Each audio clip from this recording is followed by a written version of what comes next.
And ladies and gentlemen, welcome to Podcast Juice Live. We are here tonight on our Google Hangout. You might be watching us on YouTube as well. Welcome. We got a nice round table tonight. My name is Michael Dean. I should say that first, I guess. Man, this is going to be an interesting night. A lot going on around the country, as I'm sure you're full aware of. But joining me tonight, first up, is Mr. Q Storm. How are you, sir? It's been a rough week and a rough weekend and a rough couple days, but I'm here. Let's get it on. All right, and I am just being a bad host because I have the live show streaming in my ear. Sorry about that. Next up is Mr. Amp Poo. How are you, sir? I'm doing good, actually. I got a half day tomorrow. Can't wait to get it over with. All right, and our resident movie critic who's on movie rehab. I'm not sure what's going on, but Mr. Sean here. How are you? I'm doing well. I am so ready for what most people call Turkey Day or Thanksgiving. I call it Ham Day in this house because we do the ham. Ready to partake in some good grub. So make it through tomorrow, and it's on and popping. Now, Sean, are you making the ham from scratch, or are you going to buy it? I don't really know how you make ham from scratch, so we're buying it. Oh, okay. Does that mean you killing the pig? You kill the pig? Yeah, I don't live in the South anymore, so. No, I mean maybe you got it raw and you're gonna smoke it, you know? Oh no. But hey, you've given me an idea. I may have to try that with our ham. My wife will probably be mad at me, but whatever. All right, and certainly last but not least, we have a special guest tonight. He's been on Podcast Juice before, I believe, the Prince podcast back in the day. But Mr. Simbarash, how are you, sir? I'm good. Thanks for having me back. Hello, shout out to all the fellas on the podcast and everybody out there listening. All right, and real quick for those who may not be familiar or who you are, what do you do? You're a photographer, is that correct? Yes, that's correct. I have a blog called Lord Ashbury. I started out doing like street style photography, like I don't know, like Bill Cunningham or the Sartorialist, and now in addition to doing that, I shoot commercially. I shoot fashion shows, whatever. All right. That's good, man. I remember you. I've known you online for a while, and you wrote a couple books, I want to say, novels. Yep. You've done your thing, and now you're doing photography, doing very well, traveling around the world, it seems. So we salute you. Thank you, sir, for joining us. Let's get into it. This is going to be an overachieving mofo, huh? Here comes the hate. No, I'm just, but let's get into something very serious. Of course, the Ferguson, Michael Brown, Darren Wilson situation. The courts have spoken in terms of the grand jury. No indictment. We have seen the protesters out on the streets of not only Ferguson but around the country. We've seen some violence that has happened. There's some that's been in Ferguson. I saw a video today of something in Minneapolis or Minnesota. It was a car that tried to drive through some protesters, very ugly. It's getting kind of crazy out there, even locally. They've been stopping the freeways in downtown. Then I think locally as well, the rapper Macklemore was out in the streets, and I know that kind of got a lot of press.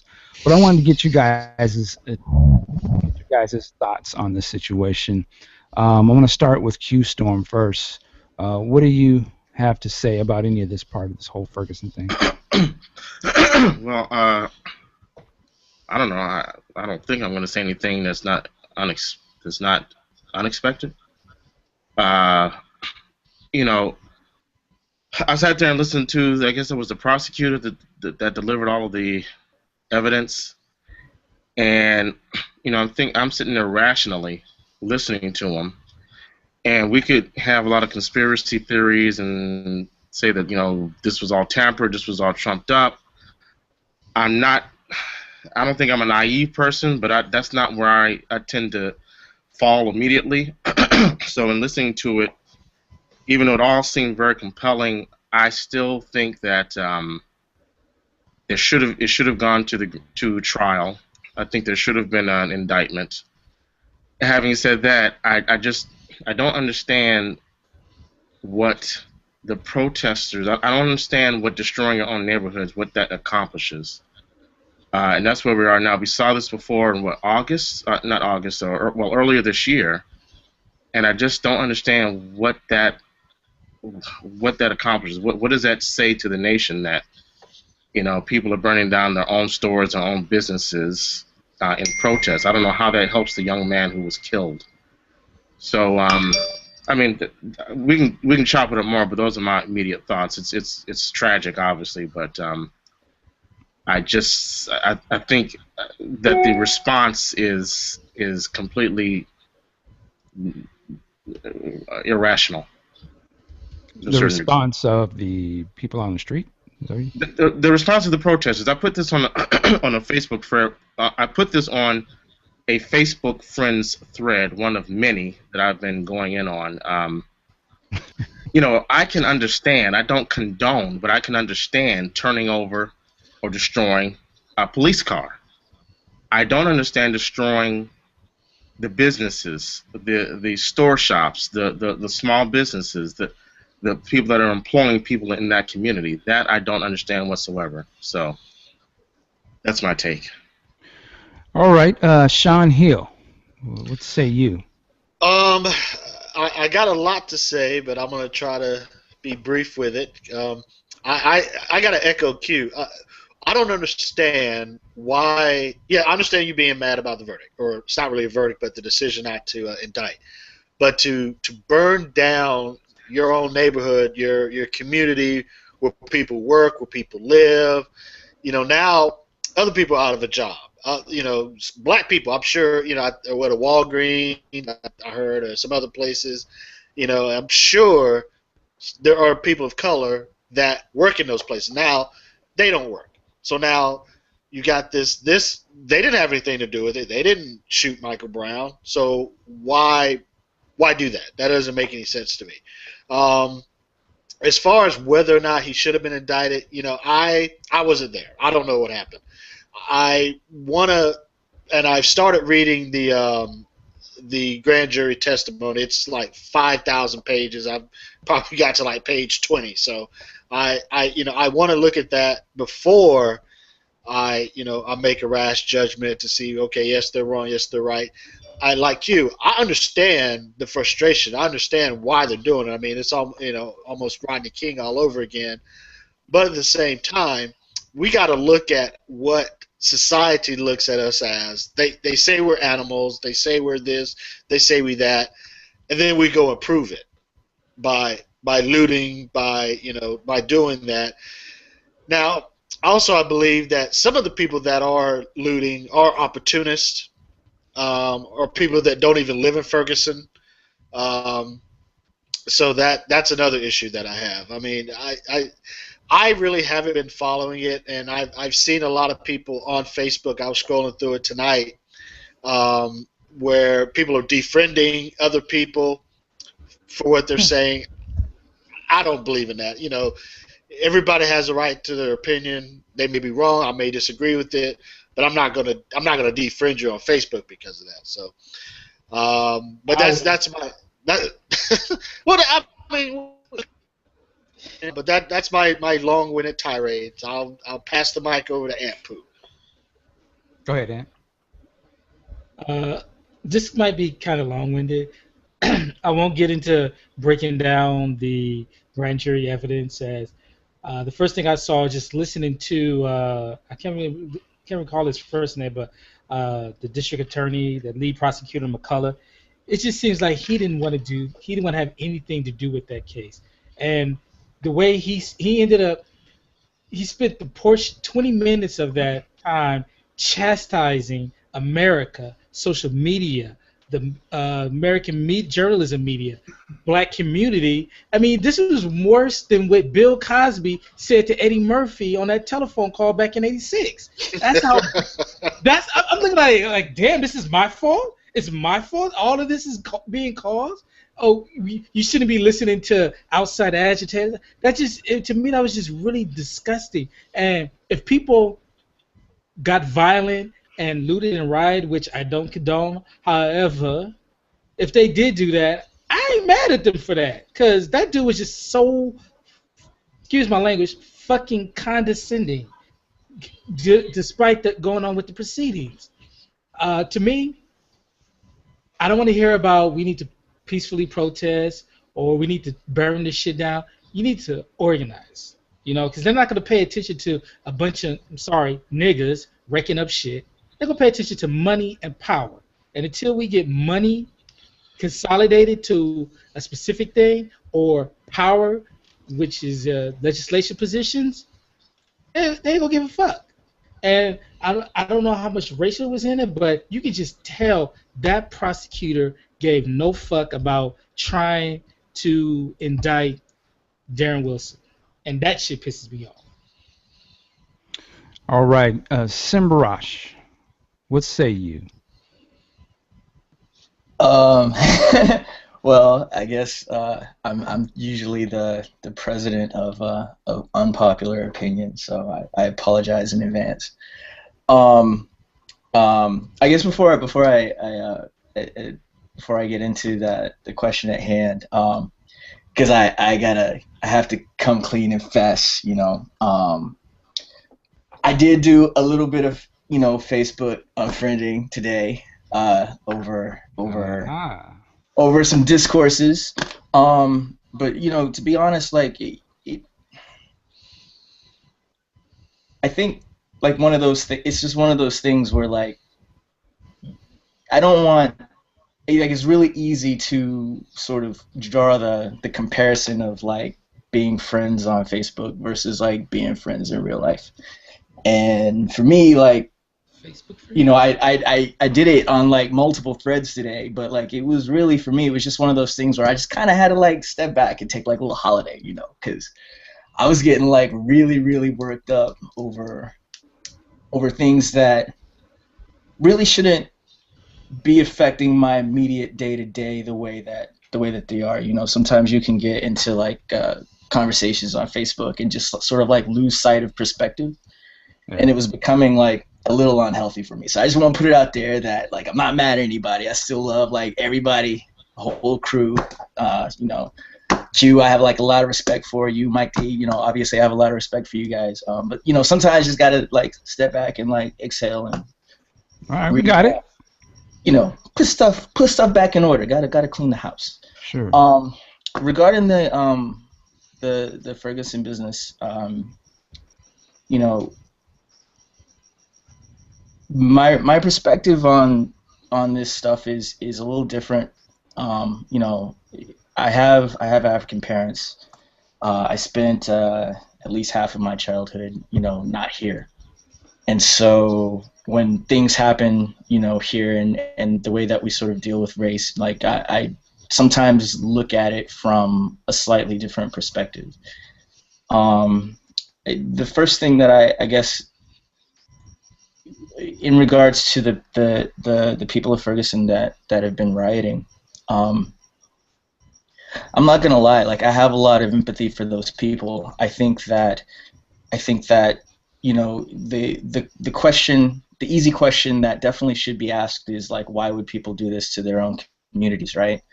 But I also know that if you are in a community, like if you're living in a community and you wake up one day and you realize that there is no justice for you in your immediate community, and there's no respect, there's no protection, that the powers that be have essentially said that you were sort of left to your id, I think when people start burning things down that don't belong to them,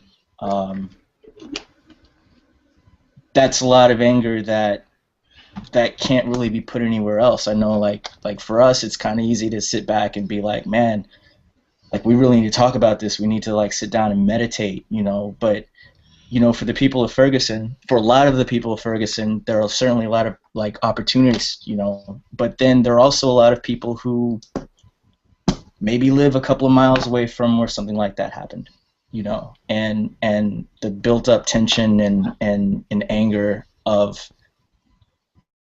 going for as long as it has will certainly break a lot of people, and it only really requires one or two people to break first for everybody to break. I'm not saying that like rioting is okay. I'm not saying that I support it. I certainly don't.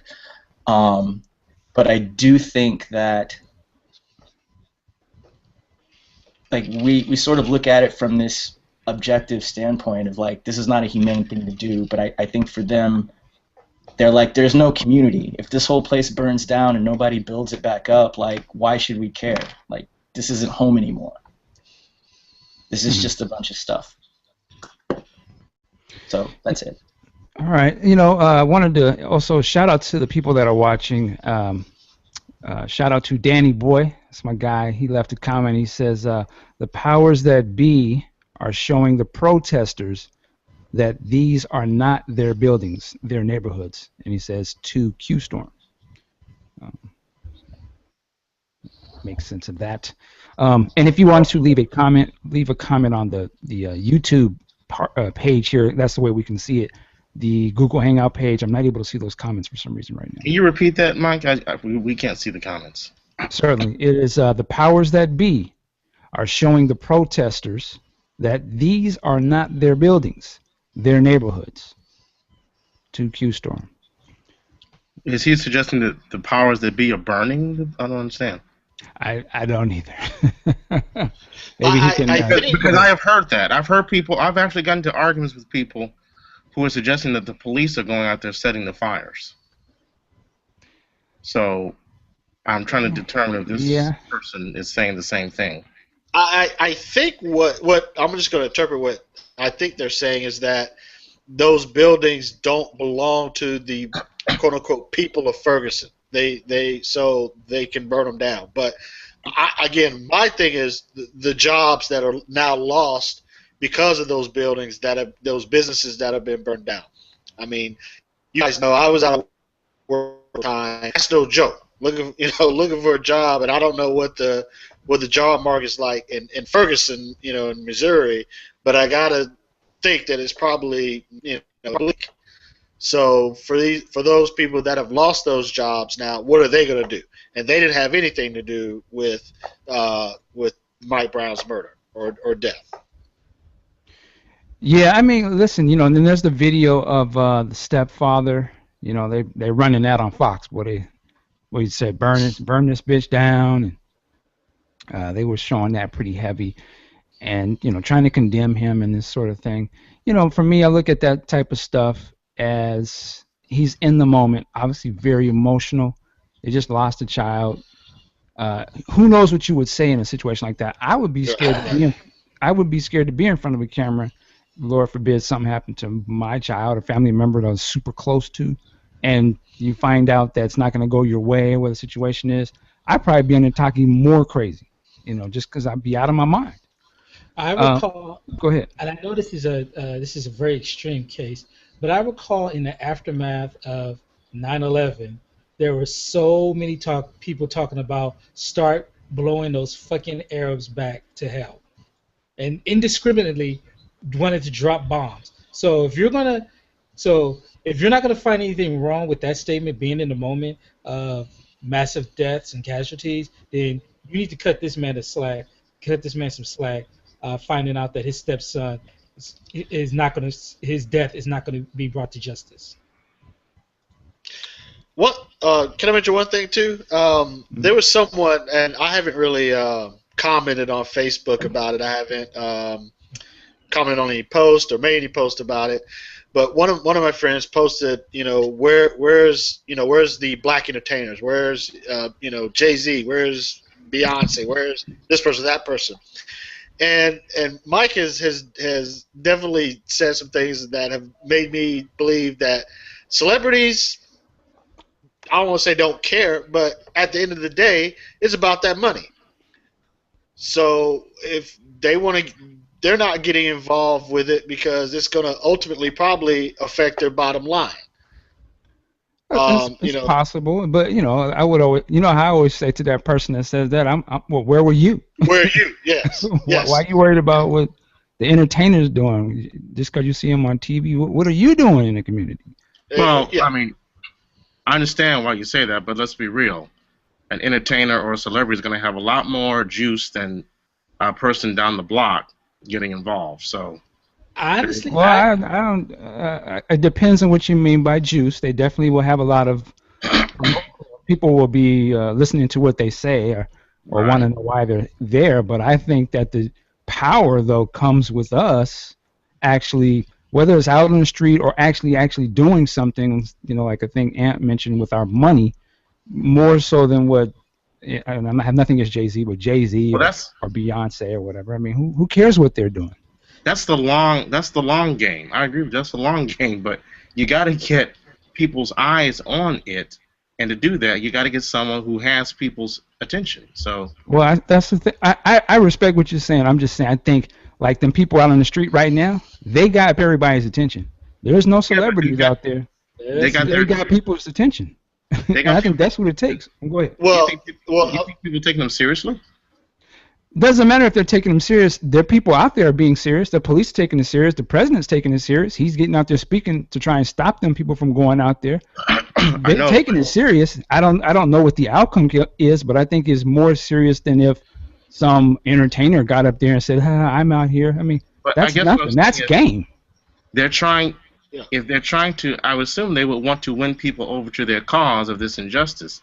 Seeing them on camera burning, looting, and destroying is not going to do that. So, we don't know that. It's all about attention. Who knows if it doesn't work? Did it work in other countries where they go out in the street and tear stuff up? Go ahead. Can I jump in on that for a sec? I don't disagree with anything that's being said. I think I just want to throw my sense in on just the fact that I think the people who are rioting, the people who are in Ferguson on the street, I don't really think they care anymore what everyone else thinks. I think they're just angry. I think it's all of the other people who are on the internet, the people who are like in New York City today, who took to the streets and shut down like 3 city bridges. Those are the people who have everyone's attention in the way that I think is being discussed. But I don't think, the people who may or may not be responsible for like burning down buildings, I don't think they're making a statement. I think they're just expressing how they feel about the fact that their community has sort of been taken away from them. But they're the ones taking it away. They're the ones removing the resources from the community right now. Yeah, the tangible resources. Yeah, absolutely. But I think maybe, I don't know what you're saying, but I think the ones that are actually tearing up the community are not the ones that, like you said, they don't really care. They was going to tear it up probably either way. Those aren't protesters to me. Those are looters, and that's a criminal element that's out on the streets, in my opinion. Do you believe that all of the looters and the protesters and the rioters are actually from Ferguson and not just opportunities that came there? Hey, I'm gonna get free bottles of Smirnoff. I'm gonna get some Jordans. And I tell you this. I'm sorry. Go ahead, Q. No, go ahead. I was just gonna say, I'll be very brief. This is my opinion, whether or not they are from there, and I do think there's credence in the fact that maybe they are not. Most of the people that are doing all of the malfeasance are not from Ferguson. However, when you have the stepfather saying, "Burn this bitch down," that's a call to arms. So who do you think they're going to say, oh, well, who's going to be the figurehead when the video is examined by the powers that be? Who do you think is going to, who they're going to point the finger at? Doesn't matter if they're from out of town. After that point, they got the father on tape. Now, is this the same? They don't have the father on. The father. That's what I was going to ask. This is not the guy who was on TV asking for calm, right? No, this is the stepfather. That's what I said. This is not the father. The father came preemptively and said, "Don't do it." This is a guy that's on the street, married to the mom, in the moment, acting a fool, which he's human. They didn't say the right thing, but a lot of us don't say the right thing in a high intensity moment like that. I would dare to say we don't know what we would say. Again, for us to take that type of emotion serious and blame a whole thing on that, in my opinion, be ludicrous. But I think more rational people would understand what that situation was, right? Here's the other part of this. Where was the National Guard? Where were the They ran police to stop the criminals from doing what they're doing? They ran the Daryl Gates playbook. Let them have at it. Just make sure you don't go too far where we want to keep people safe. In L.A., it was like, yeah, go ahead, tear down Crenshaw and Florence area, but you better not cross the 10 freeway. That's your ass. You know, the only I know we can come up with conspiracy theories till the end of time. The only one I'm going to put my hat in the ring is, why in the hell did they announce this at night? Why didn't they do this during the day when it was? Because they figured more people would be home, schools. I'm just telling what. I'm just saying what. That's what they said. I'm not endorsing it, but that's what they said. More businesses would be closed. Schools would be closed. More people would be home. Kids, wouldn't be out at that time. That was the rationale. That was what they said. That is ludicrous. Announcement so late. Actually, I kind of agree with you.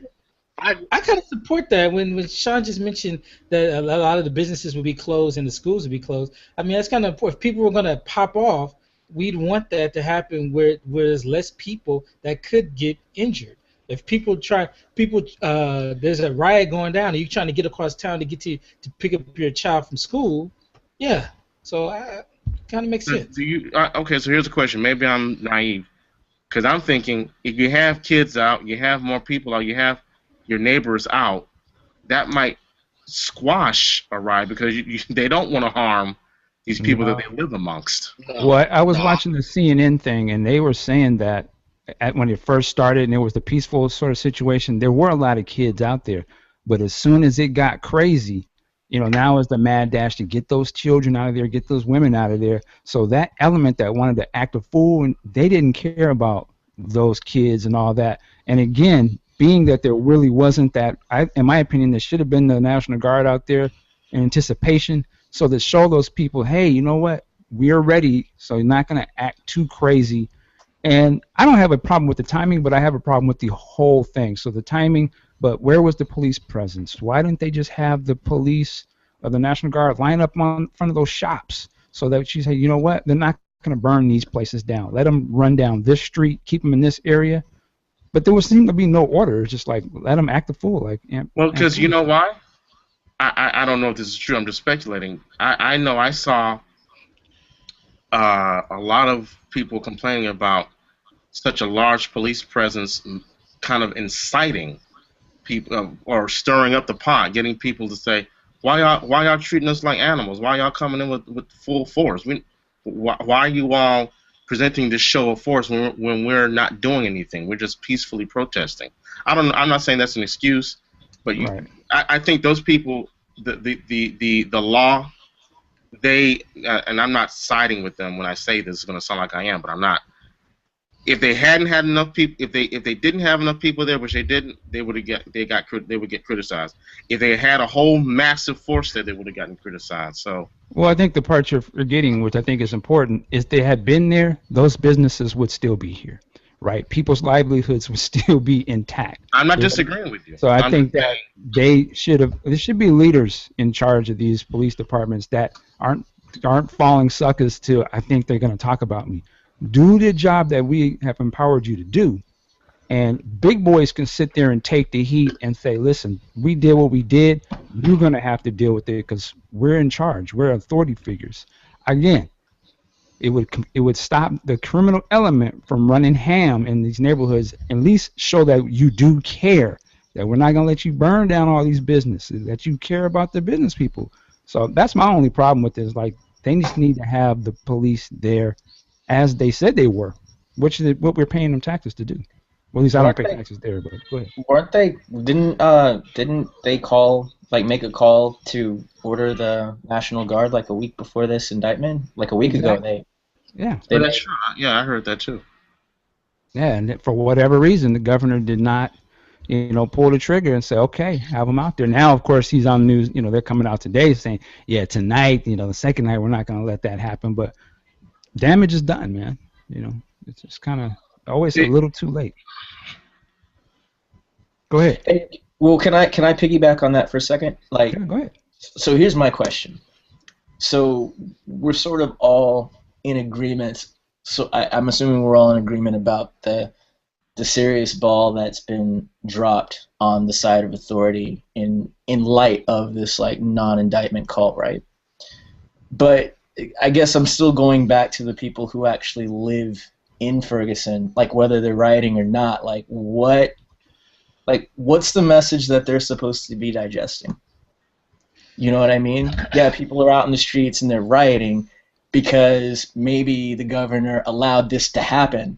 So again, like, what are they supposed to, like, how are they supposed to feel? And why should they not burn it down? That's a really radical question. I don't mean it like that, but you understand what I'm saying. Like, I get your point. I feel sometimes when you are powerless, it's like, really, what can you do besides go wreck some shit up? Later for that marching shit, later for that protesting, why not put some burn some buildings down to show that, okay, we didn't get justice, but we're just not gonna pray about it and put together some think tanks, do some conferences, we gonna fuck some shit up. What sense does that make? What you're saying right now? First, you said earlier. You said. Hey, forget about what I said earlier. We talk about right now. No. This shit doesn't go down in a vacuum. Earlier, you said, yeah, they made sure that they could fuck up their own shit. Just don't come across here and fuck up our shit. Now you say, as if to say, it was all calculated and planned for them to destroy their neighborhoods, which was a bad thing. Now you're saying, yeah, they should have gone out and burned some shit down. I don't understand that. No, I'm saying is it's not a terrible thing that they did show some Can I finish? I mean, I'm telling you, you don't have to accept it. I'm just telling you, that's what I feel like. You know what? I'm okay with it because the marching, the kumbaya, the let's have a conference, let's have a think tank, let's request the presence of the president of the United States who hasn't done shit in 6 years, but that's a different story. So if there is a show of anarchy, which lost his mind. I haven't lost my mind. When you get a chance, you go over to Egypt. I say that with love. When you get a chance, go over to Egypt and ask them how anarchy worked out for them. Say that again. When you get a chance, why don't you take a trip over to Egypt and ask them how anarchy turned out for them? No, like you just said, we're not talking about Egypt. We're talking about here right now. Oh, okay. We're not talking about Egypt. But no, I'm just saying sometimes anarchy has its place. Wow. Okay. Well, I can say when someone come and burn your house down because they're protesting, you'll be cool with that, right?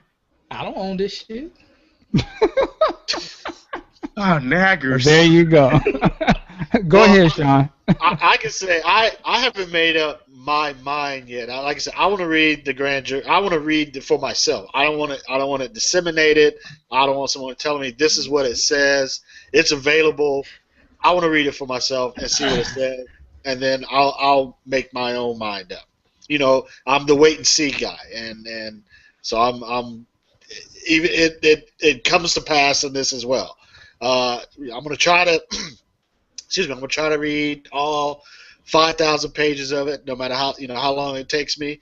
I may feel the right, and then I may read it, and I still understand it, but here's why I don't agree with it. X, Y, Z. So that's my take. I wanna read the grand jury transcript, digest it, and then make my determination from that. Well, Sean, I don't mean to bias you, but I was able to read Darren Wilson's testimony, and at no point was he asked specifically what happened when he turned around, nor did he give very good information of what happened after. From my understanding, from my reading, is the altercation happened in the car. He gave his opinion of what happened. He gets out. Michael Brown runs down the street, then turns around and comes back at him. And I'm just like, really? Nobody's questioning that whatsoever? I'm sorry, it's just something that does not sound right. From what I've heard from other people disseminating it, what his account of the events are does not have the ring of truth. I agree with you 100%. That's why I want to see exactly what it says, read it with my own eyes, and make my own determination of what he said based on that. And I'm saying, when you see the line of questioning that led to him making those statements, it was like, is anybody really asking a thorough truth, trying to get a truthful answer out of him? It was like nobody. Why is he even testifying? Like in grand juries, like defendants never testify. Like that's a fact. They don't testify. It's not something that happens. Like two things about the prosecutor that was supposed to have been fighting for this indictment. One, which I don't know if I'm not going to say this really had that huge of an impact, but it's worth noting. His father was killed by a black man, I believe, in the late 70s. I don't know if that. Let me ask you guys this. Let's do this. We are all men on here, right? As men, if we can, real quick, we're going to move on to something else. But I want to know where do we go from here? What is your idea? Is this a real issue for us? If you were to watch TV and maybe you've talked to your friends, it's a huge issue. Maybe you don't think it is. What do we do? What are we supposed to do? What is your idea from a man's point of view? I'm going to go to Sean Hill first. You are a father as well. What do you think so far, based off of what we know, right? Well, I have two sides of my brain working here.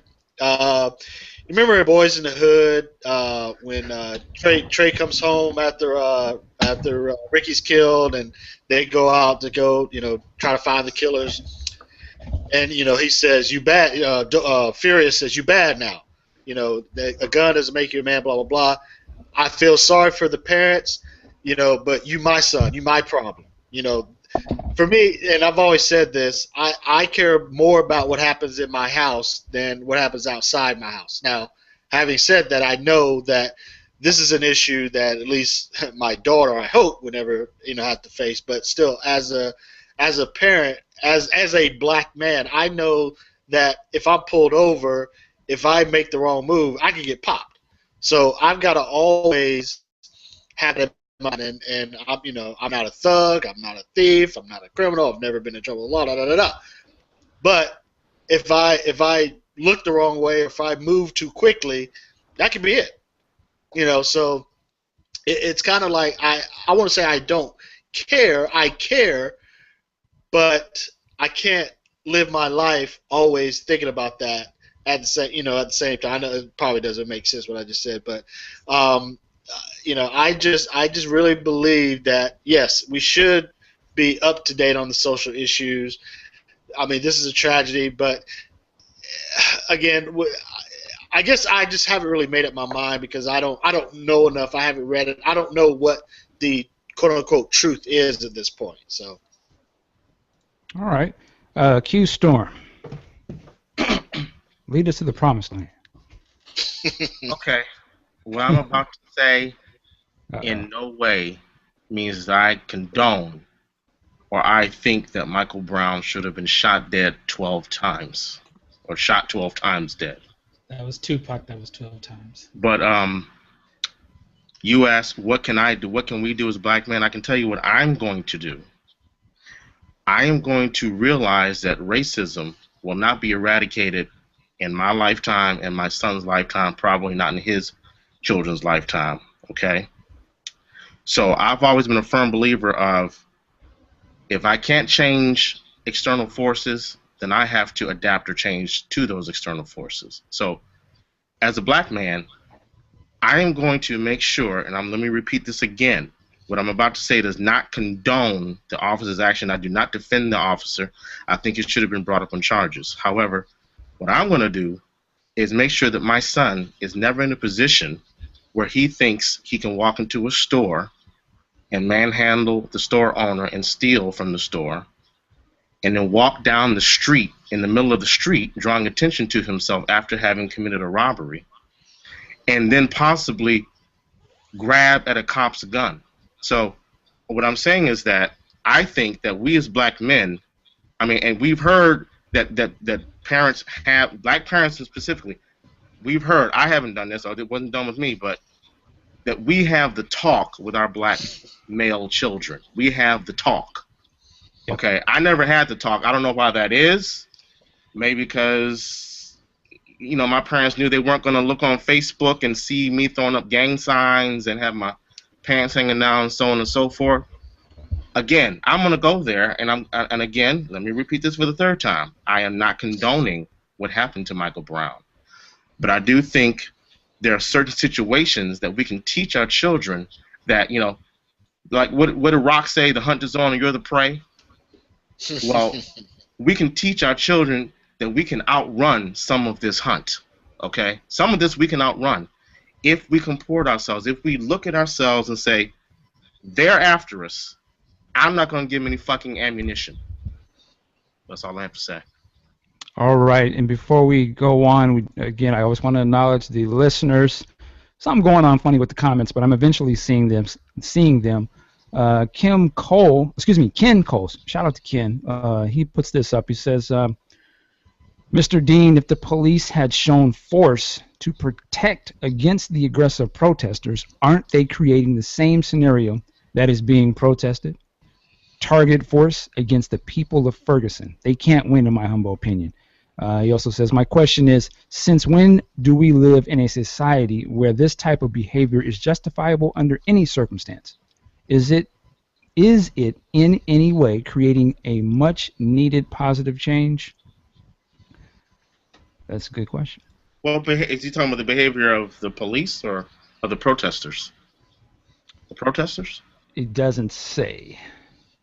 Maybe I'm assuming he means the protesters. There was another comment that seemed to have disappeared, but here it is. Danny Boy says, what has peaceful protest ever changed? I'm not suggesting they should burn the bitch down, but every 3 to 6 months, we are all talking about some injustice. What has peaceful protest ever changed? Well, you know what? I can walk into a restaurant and sit down and eat because of peaceful protests. Okay. Right? Am I correct? Yeah. Okay. I don't know that. Is that not valid? I mean, you don't have any resistance from us on that. I mean, it don't sound like I have any support. No, You are correct. Is that what you want to hear? I always want to hear that I'm right. Here's the thing. Let me jump in on this. I think there's two sides of it.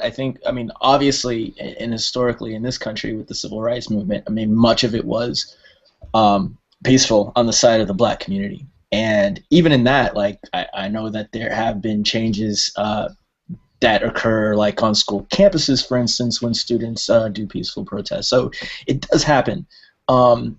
I wonder, though, if this is one of those situations that, do peaceful protests, like, do they move the needle when it comes to the way that the law enforcement institution deals with and handles black men?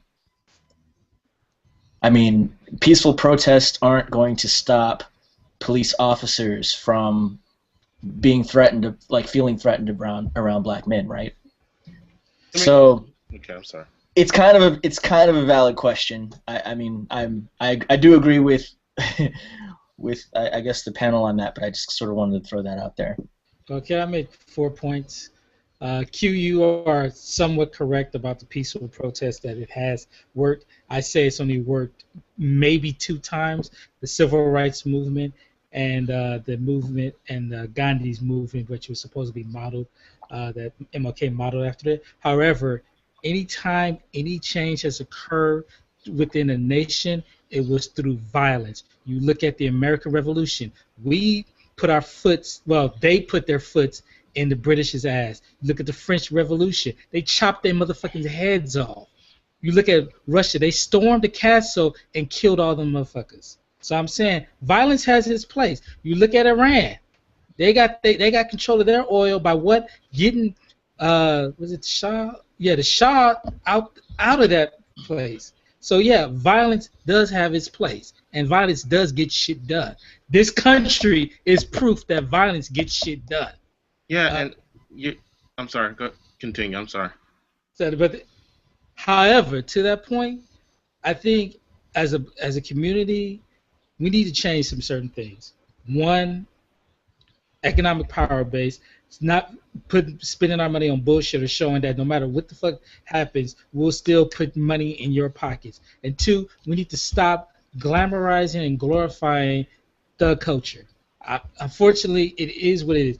And I'll say that loud minority, not the silent majority, that loud minority that still wants to fucking walk around with a white t-shirt and baggy pants like it's still 1993 and Dre Day is still popping. That shit needs to be done and over with. We need to stop. Jay-Z needs to stop talking. Jay-Z, who's damn near pushing near $1 billion, needs to stop talking about his 2 minutes in the drug game.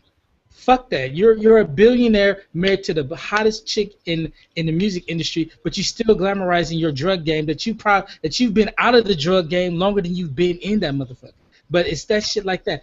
Every new artist that come up still talking about they was in the trap, the drugs they sold, that they got a burner, they got a gat that they'll unload. All that later for that, because all it does is perpetuate the scare, the fear that they have of black men and the scaredness they have of the community as a whole.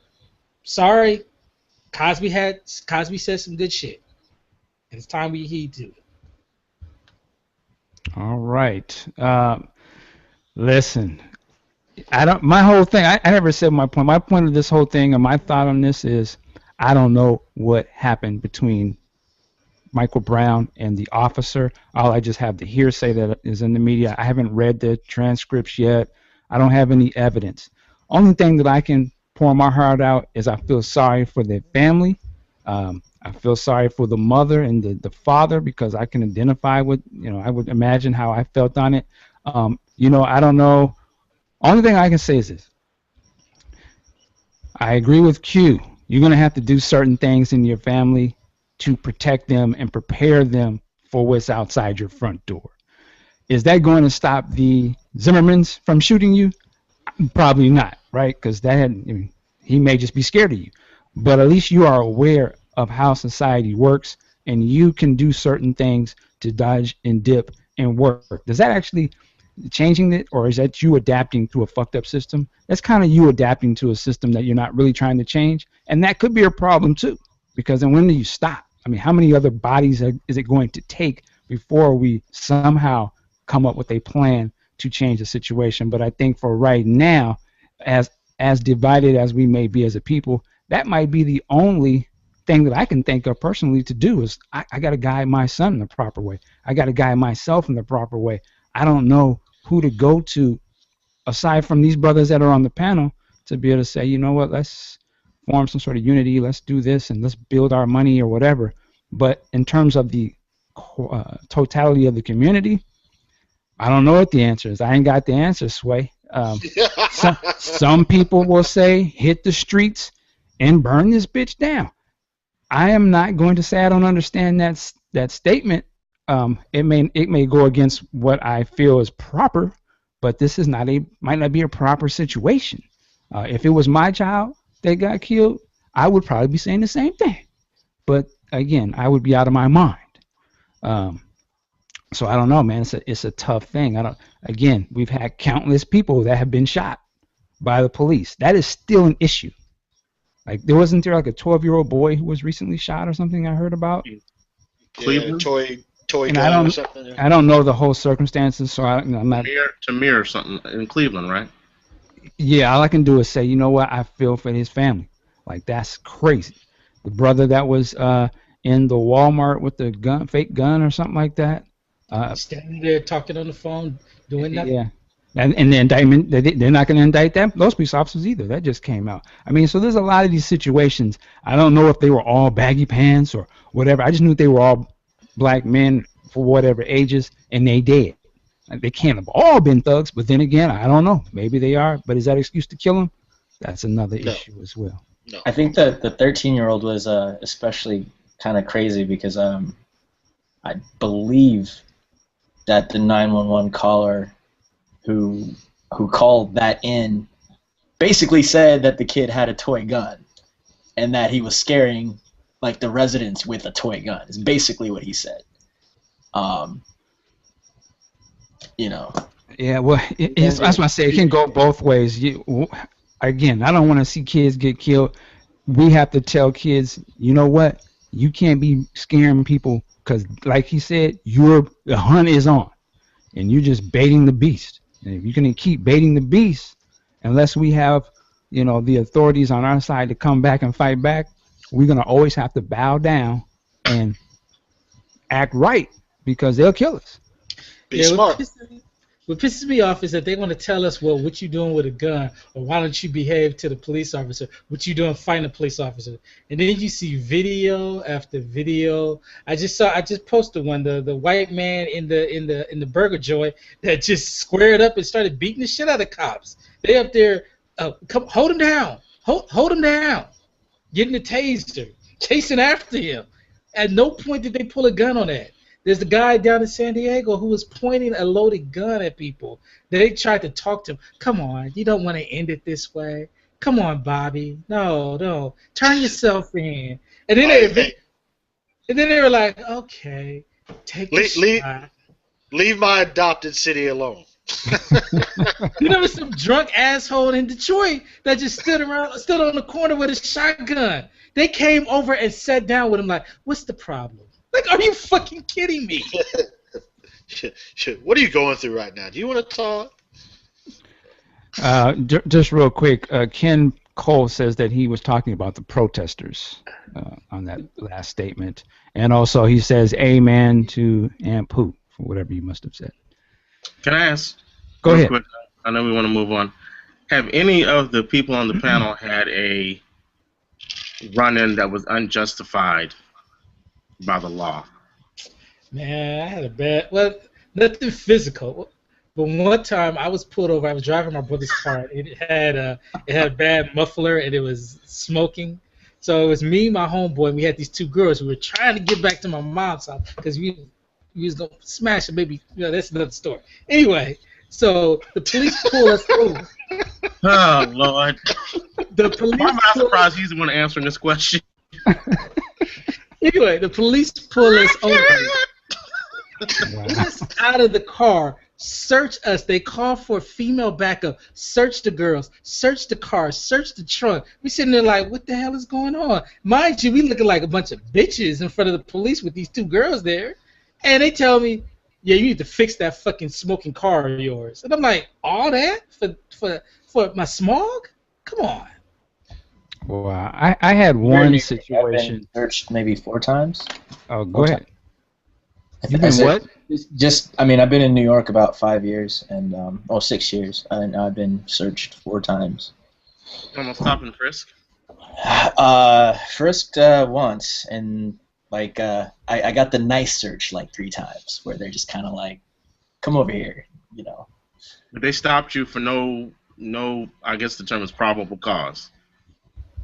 At the time, the city of New York had when they had the stop and frisk policy, random searches were, I guess they were legal. I mean, cops were doing it.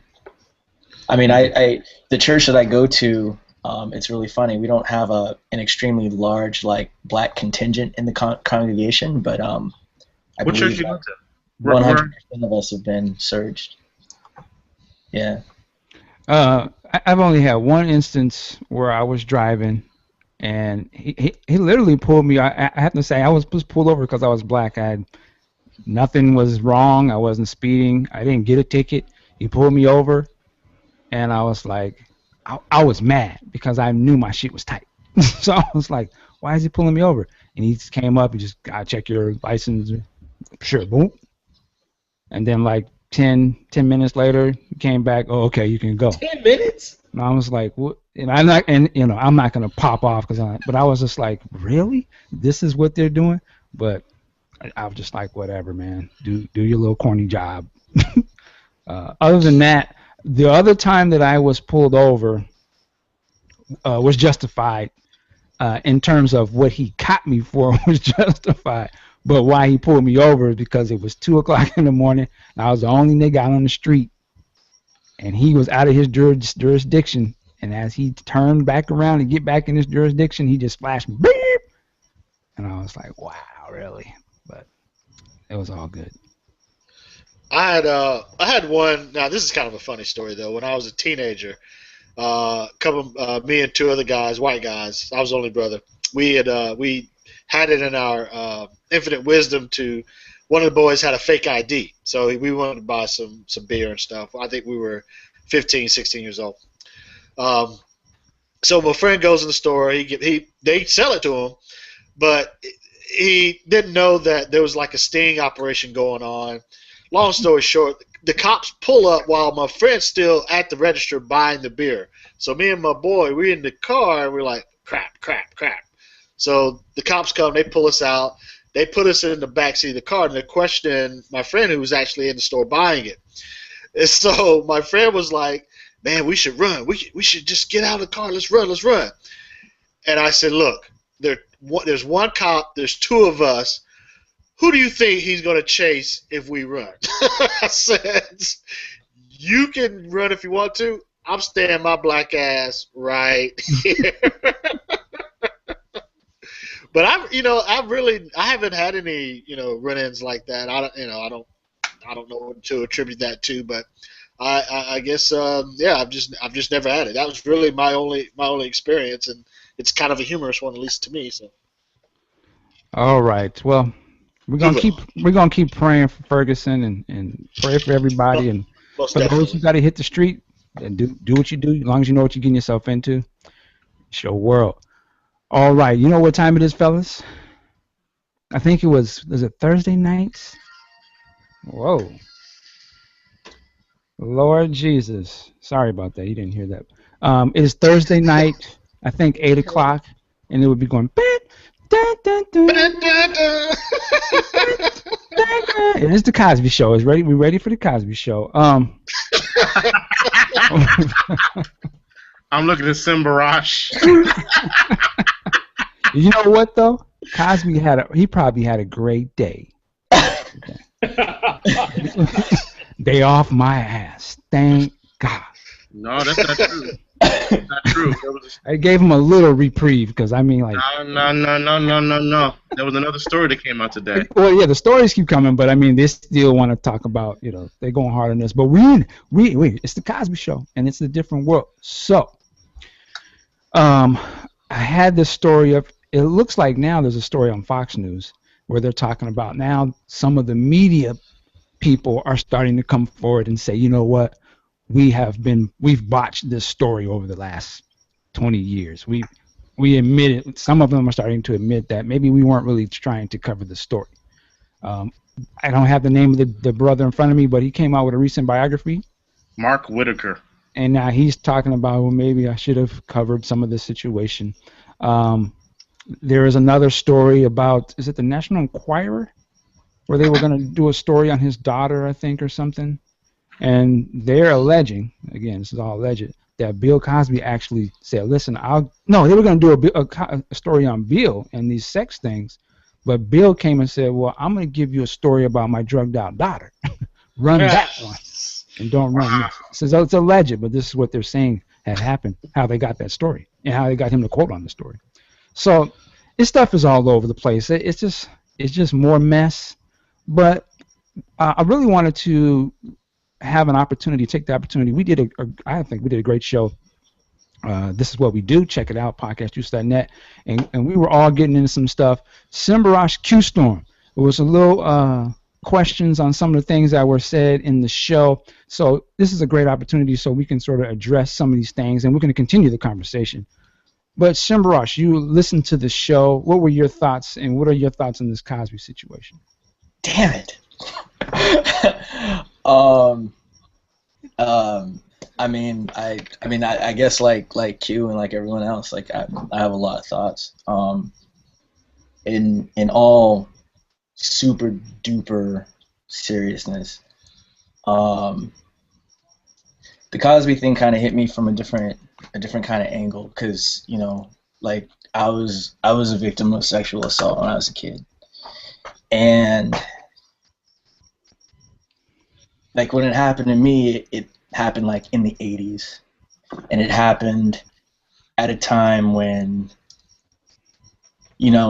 I was a kid. We had like those after school specials and stuff, but like the reality is that like it was just not something that victims were ever empowered to talk about. Like that is just a fact.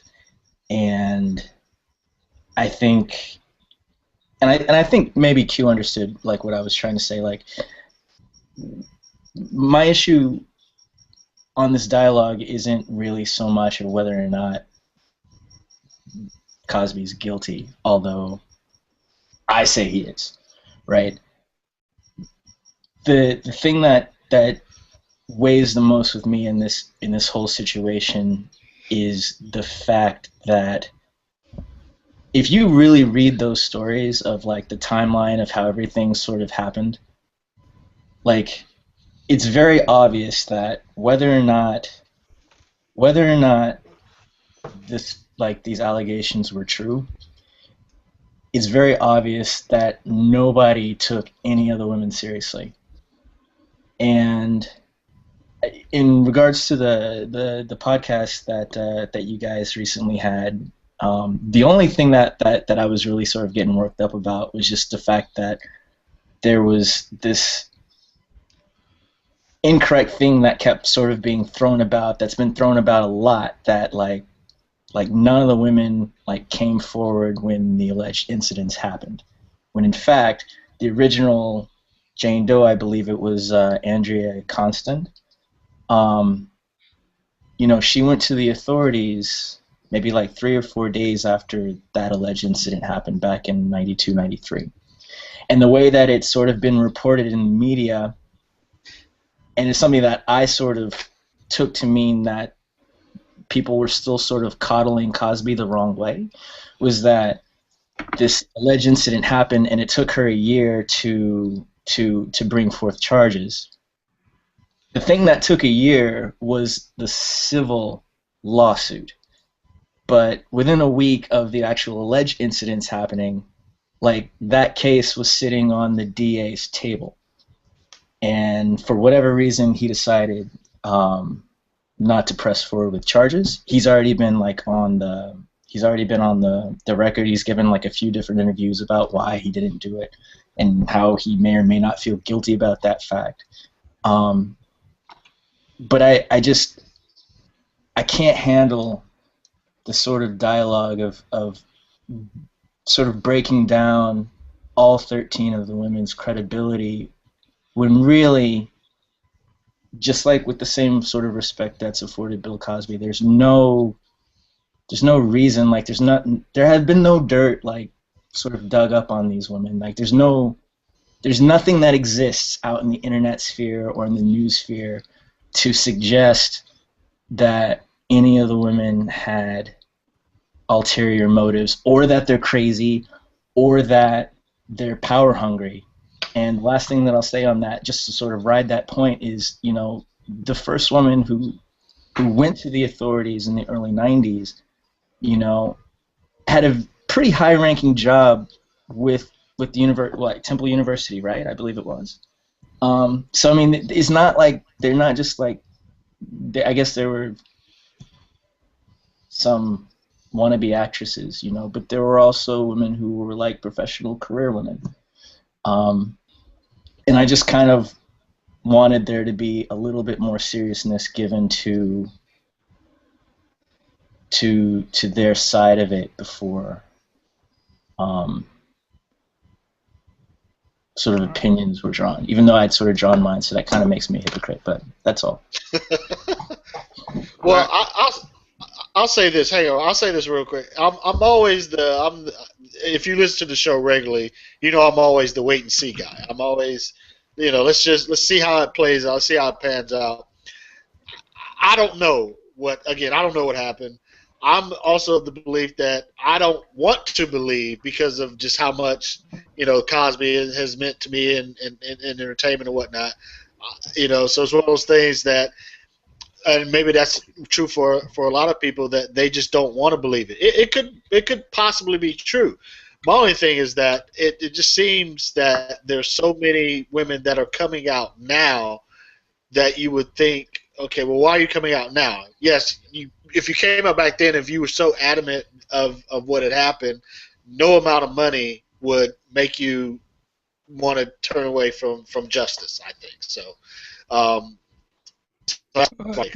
would add to that, though, is the only thing is now, unless you've been in that situation, you don't really know what you would do. You can only speculate that you would never, you would come out. If somebody raped you, you would just come the next day and be like, I'm ready to talk. I'm going to tell the police. But that might be a situation. You might be embarrassed. I don't know. You know what I mean? Like, I have had that. I haven't been raped, but there has been some sexual situations. Thanks for clarifying. Yeah, thanks for clarifying that. Haven't been raped, but I can understand the resistance to want to say something about something sexual that may have happened to you. So, I mean, who's to say? I don't know if we can just sit here and say that, because they didn't come out this day or that day, that it invalidates that it may have happened or not. Like, we haven't been in that situation before. That's true. No, I agree. Yeah. Sorry, go ahead, Q. No. Well, I was going to say that what you said, Mike, is true, but the fact is that it makes it difficult to prove anything if you wait. It may do. I agree with you. But again, as I think he was kind of saying, not necessarily knowing either, it may make the job difficult. I would agree with you, but at the same point, doesn't necessarily mean it didn't happen. Not saying that, and I just want to say the the main point of contention, I think, and let me be clear, I don't have any beef, but I think the main point of contention between Simbarash and myself was that I had a hard time. Well, and I have a hard time with anyone saying with confidence that these words that Bill Cosby is a rapist. I just have a problem with that because whether we can go with our instinct, our gut, what we think, what we feel, what we believe, but we don't know for fact, and that's just a fact. We don't know for a fact. Now, I will admit, today I saw something that said, "Man, it's getting really hard to defend him." But then I put it on my Facebook page. But if I fall prey to that, then I have to re-examine the whole Michael Jackson thing. What? What do you mean? That's fair. Can I spin this another way? I mean, not necessarily against you or anything like that, Q. But like. No, go ahead. Speak your mind, bro. So here's the thing that I don't get. It seems sort of like kind of a conflict of interest to take that sort of position. I'm just speaking very generally, that sort of position, but at the same time, we sort of get riled up, if we are, let's say, having a conversation with a white person who just doesn't believe that there's a such thing called white privilege, right? And we try to explain to them well, no, these things are happening to us every single day, and this is how they're happening. And then the people that we talk to are just that's insane. Of course, no. If a cop pulls you over, Michael Dean, it's because he had a reason to pull you over. There's no such thing as cops pulling you over because you're black. And it's that sort of thing that sort of, I guess I'm just trying to say that the fact that there, in some circles, seems to be a complete refusal to even bother to see it the other way. It doesn't necessarily mean that a person would have to come to the conclusion that he's guilty. And I think I've been pretty clear that I certainly respect your your position if you want to say that, you know, if you don't think that he's guilty. Like, it's totally fair. But it just kind of seemed that, like, every single point that the women were trying to make was just sort of being met with this kind of stonewalling, that they must be crazy, that they must be, like, out for money and for fame. Like Janice Dickerson, like, I can't speak for her, but some of those original women were coming out about Cosby before there was an internet, before there was that kind of 15 minutes of fame. And to speak on a case and get some critical facts incorrect that kind of make a big deal, like, you know, all 13 of the women weren't paid off when Cosby wrote that check. You know, that's kind of a big deal, that some of them didn't get paid off, and the ones that didn't get paid off are still allowed to talk and speak their minds. So I don't know. I just kind of felt like the conversation that was happening was not being told as fairly as I would have liked to have seen it. And the fact that you and I were sort of, like, on complete different sides of our opinion about Mr. Cosby was totally fine, because we disagree all the time about stuff. I mean, we always... You do? I didn't know that. Okay. I mean, no. I'm saying, like, in general. I mean, all of us here, we've certainly been involved in conversations about hot, like, topics of the day, and we've disagreed, you know. But in those disagreements, it's just, like, is the conversation fair? And I felt like the conversation that was happening at the time was just very unfair, and that was really bothering me. That's right. Well, all we can do is just keep watching the stories. I don't know what Cosby can do, or should he even do anything at this point, but it just seems like every 10 minutes some news coming out. I think it was a gentleman that came forward with some money order receipts or something that he used to pay the women and all this. Yes, it's Italian. You see that? I mean, they are snitching hard and heavy. Well, he just needs to outlast the news cycle. That's all. There'll be something else in a few weeks. You know, remember what happened with that plane in Malaysia? I mean, you know what I mean? Yeah. What happened with Ebola, right? Yeah. The IRS scandal. I mean, I can keep going. You know, it's one of those things. It's just right now, Cosby is the thing. And in 2 weeks, we'll be forgetting about that, and you know, it'll be a new topic on This Is What We Do. So, if he can just outlast the cycle, he may be all right. May come out unscathed. Yeah. Can I ask you guys a question? Oh, go ahead. Go ahead. So I guess here's my question. So, assuming that obviously it doesn't seem like there will probably ever be like a trial for Mr. Cosby, do you guys feel that it is right that the court of public opinion gets to decide the remainder of his career? I think it's right. Personally, you can choose with your dollars, and for me, he's a rat.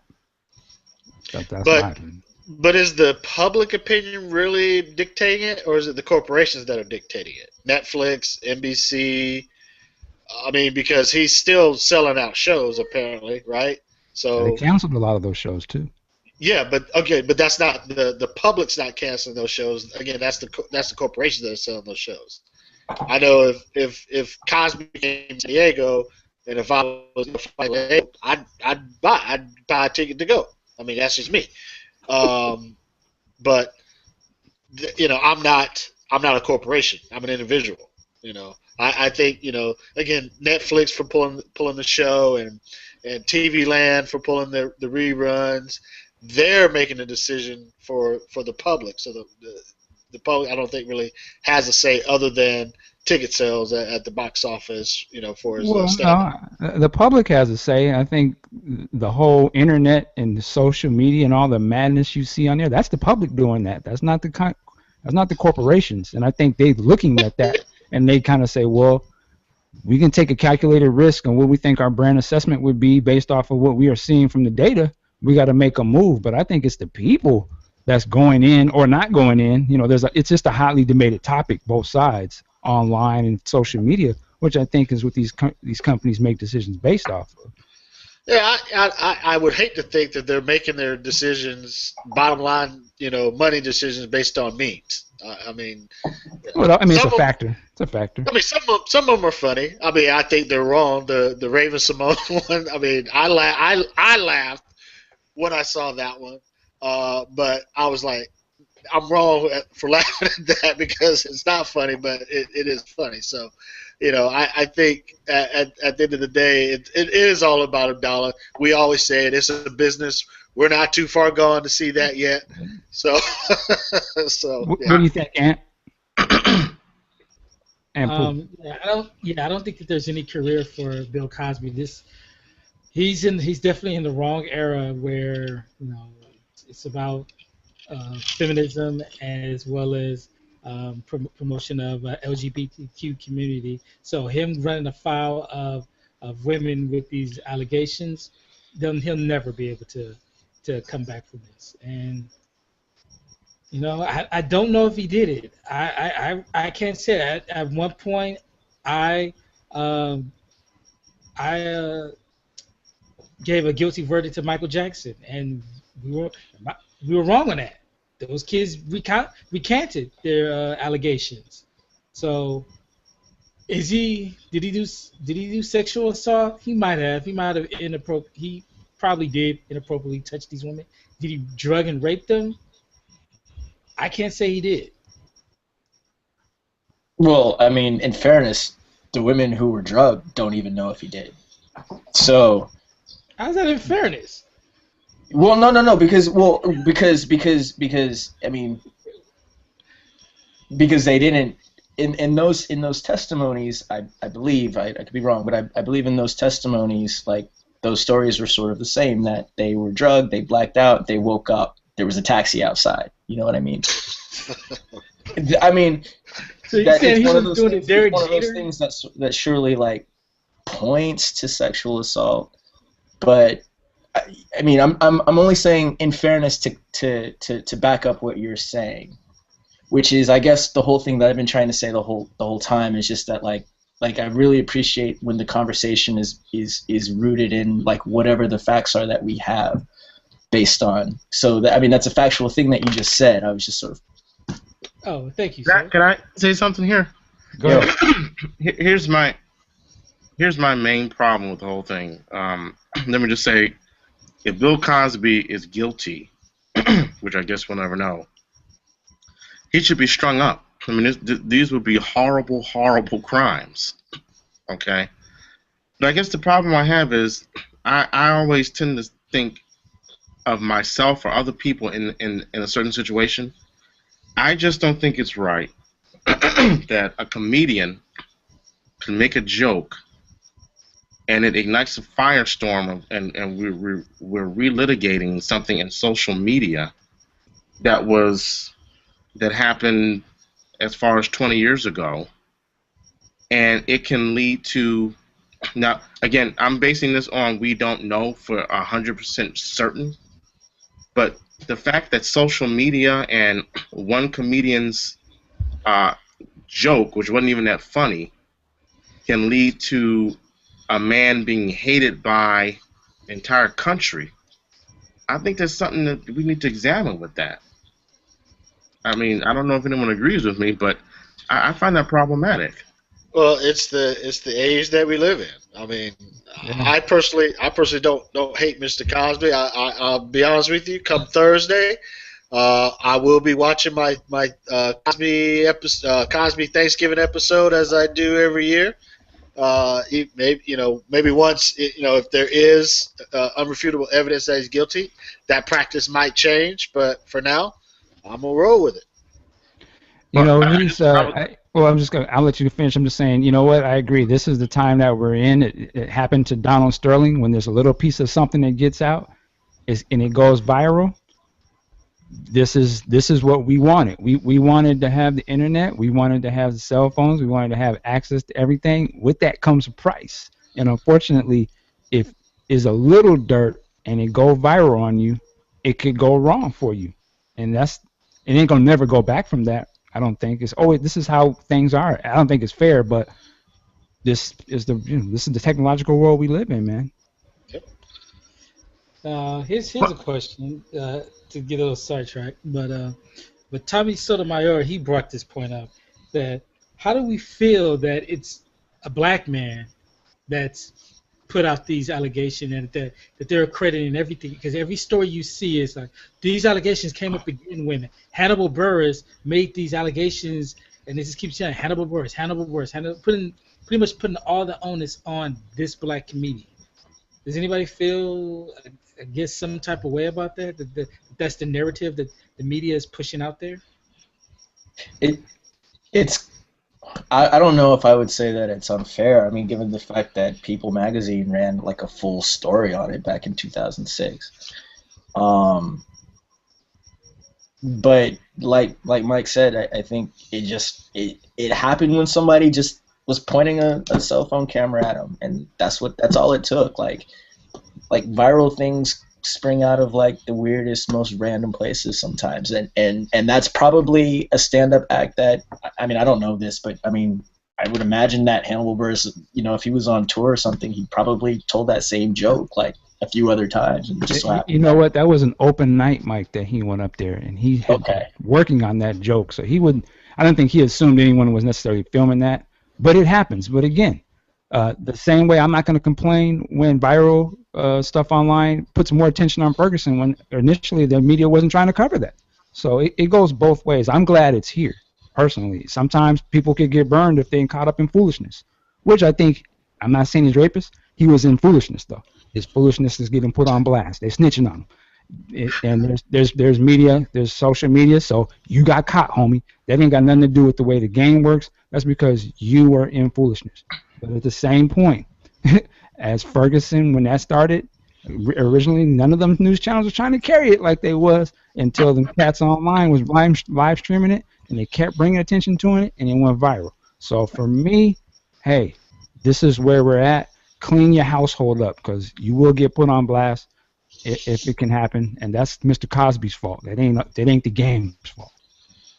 Well, I just want to repeat something that I know, Mike, you'll know this reference that Afro Nerd has said repeatedly, and I called into his show this past Saturday. You were kind of getting a little hot on that show. I listened to that, actually. Yeah, I was. I mean, well, I'm not going to get into that, but there was emotional. There was a certain guest on there that, I mean, I respect him, but I think he can get a little full of himself sometimes. But I want to repeat what Afro Nerd said, and that is, I mean, if Hannibal Buress can do this, I wish he would do a joke about the JFK assassination, so we can get some answers about that. Do some jokes about Biggie and Tupac, so we can find out. Do some jokes about the Loch Ness Monster, because apparently this dude wields a lot of power. So, not really. That's all I'm gonna say. All right, let's move on from this. A little lighthearted up, maybe a little bit. Our man, Mr. Prince Roger Nelson. He seemed to turn a new leaf, and he was on Facebook, Third Eye Girl, Twitter. I think he was on Instagram as well. Yeah. Even of late, it seems to be there was a lot of attention on the Prince Facebook page. He was taking selfies, and he put up a new picture, and he had music was on YouTube. I don't know if it was official or not now at this point, but there seemed to be like a lot of his albums were on YouTube last week that had never been on there. It was great. I was like, wow. And now, all of a sudden, in the last 24 hours, it seems as everything has been deleted, except for, I think, one video, Breakfast Can Wait. But all the accounts have been deleted. What's going on? Did he realize, you know what, this thing is supposed to be dead? Like, I ain't supposed to be on here? Or what do you guys, we don't know. No one knows at this point, but I'm curious, what do you guys think about this? Q-Storm, you had some good stuff online. What do you think about this? I don't think anything about it. I think this is, I mean, I'm not, y'all supposed to be schooling me to this. That's Prince. What are y'all surprised about? I don't understand. I mean, how many times does the dude have to let you down before you like, oh, that's how he is? I don't have anything to say about. Only thing I'm gonna see is the Purple Rain reissue. That's it. All this. I think it's I official. don't care That's about the not Facebook coming. page. I don't care about the selfie, whatever. I don't care because I know that's not gonna last. You got about 40 days for that, and that probably ain't gonna happen. You know what? Yeah, I tend to think for some reason that may be taken off the table, but I have nothing going on by that. And Pooh, what do you think about this move? I'm confused. It makes no sense. I get it. Maybe it was for the album, but I could have sworn that the Twitter account came out like at least a year before he announced AOA and PE. I could be wrong on that timeline. So I'm thinking that was probably the Warner Brother machine, but it honestly makes no sense. It's not like he was revealing himself. He was letting people into anything that was going on privately with him, getting personal or anything. It was all marketing. So to go ahead and remove it, it's honestly it's kind of a slap in the face to his fans. But that's Prince. Sean here, what do you think? IQQ, it's typical Prince. I'm still waiting on my crystal ball from 1-800-NEW-PHONE. I still ain't got that yet. Wow. Hey, why don't we talk to Big Sexy, see if we get a class action lawsuit for that? They're like, look at give us the crystal ball or give us a new concert. Yeah. Thankfully, I got my Lotus Flower T-shirt though. But he still owed me $20 for overcharged on my credit card when he canceled the Lotus Flower site. But was still Y'all charged. still spending money with him, boy. Hey, that's my boy. That's my man. I'm still down with him. I mean, he owed me money though. He's like that crazy uncle that you know. You know that you never go broke. Yeah. You know he's shady, but you still gonna loan him the money anyway. You know, I always trying to hip people to Prince's music, and I want to go on YouTube and find something to go. Oh, listen to this, play this, and I can never find it, right? So I was actually happy when the Third Eye Girl stuff popped up because I posted a couple of the tracks. I posted Wow. I posted Plectrum Electrum. Just say, hey, this is out there. Just put that video up.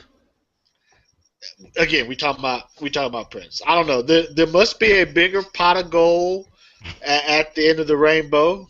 Maybe there's something we just don't know about. Maybe I don't know. I mean, I can make excuses for the guy. Maybe I until I get my $25 back, though, maybe I should stop. But go ahead, Ant. I think I know what it is. He saw what Taylor Swift did and said, "Fuck, I can't let her outshine me." That's what I think it was. She's like, "Oh, you gonna post right now? You gonna put me on Spotify? I'm gone from Facebook and Twitter altogether." So, oh boy. Simbarosh, you got any takes on this?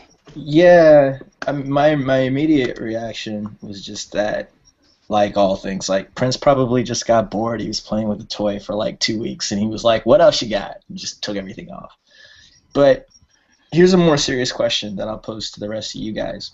You remember like a couple of months ago when the band U2 put out the album basically by Apple just sort of like dropping it into everybody's pocket, how that like got everybody like super upset, and there were all of these like internet like media think pieces about how U2 was like struggling to like stay relevant and all of this stuff.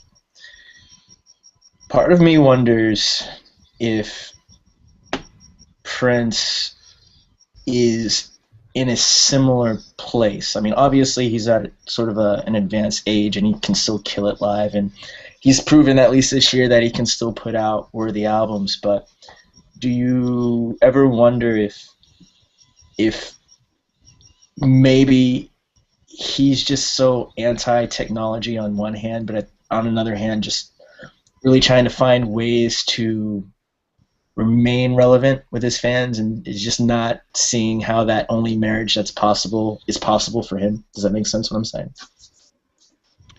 I can't get past the fact that you said he's of advanced age. I mean, damn. He's an older gentleman. You know what I mean? That's what Okay. I mean. Older gentleman.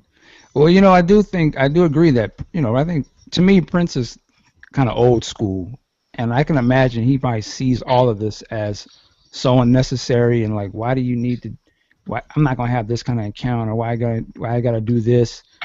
And it's too much. And I think he might have jumped on some of these because, hey, Prince, this is the way things are. You got to be on this and that. And I think he might have just. I wonder if he was like, you know what? Let me go back to what I know how to do. I ain't gonna be on all this type of stuff. And if he can't be in control of what's being put up there, turn it off. I don't want them posting nothing unless I know what it is or I approve of it. So I don't know. I mean, like I said, he's always done off the ball type stuff. I just feel like he was just ramping up with it, though. I just kind of feel like, man. But oh well, we got the 2 albums this year, so I mean, you can't be mad at that. Maybe it's a sign that Third Eye Girl is done. Can I say something else? Can I throw something else on top of that? I don't remember if it was Ant or Sean that said this. Like, I mean, Prince is like. I mean, for me, I'm a little younger. Prince is like that guy that just kind of like changed my life when I was a teenager, right? So for much of like my youth, like Prince was like kind of like a god, right? I kind of wonder, like, I'm sort of coming to terms with the fact that I don't think there's any pot of gold at the end of the rainbow. I don't think there's an end of the rainbow. I just think that he's going to keep doing this thing that he does until he either stops making music or he dies. And I think that's going to be that. I don't think there's ever going to be like this promised land Mecca sort of payoff that we've all sort of been jonesing for the past 30 years. I was just going to say, it's funny, going back to Prince and technology like Facebook, social media. I mean, this is a guy who was writing My Computer, Computer Blue, Email, the Gold Experience, all of the interludes. He had this electronic female voice. It's funny, like I remember back in the day. I guess maybe Cimaraj, you might know this. In the late '90s, I mean, David Bowie was like, as far as I'm concerned, he kind of was the leader in terms of artists and musicians who took this thing to the internet. And I thought Prince was going to be the one to follow up, and it just seems like he just does not understand it at all. I think he understands. I think the conflict for Prince is that, like, you bring up a really excellent point about how he sort of jumped out on the technology stuff first. I think, though, the thing that makes the technology work in the modern day is the communication aspect. And Prince doesn't like to communicate. He just doesn't like to communicate. So it's like, he has a Twitter account. He doesn't really want to talk to anybody. You know what I mean? It's like you have the Q&A. He answers a couple of questions, and I could totally see him just walking out the door, and his handlers are just like, "Well, Prince, what do we do?"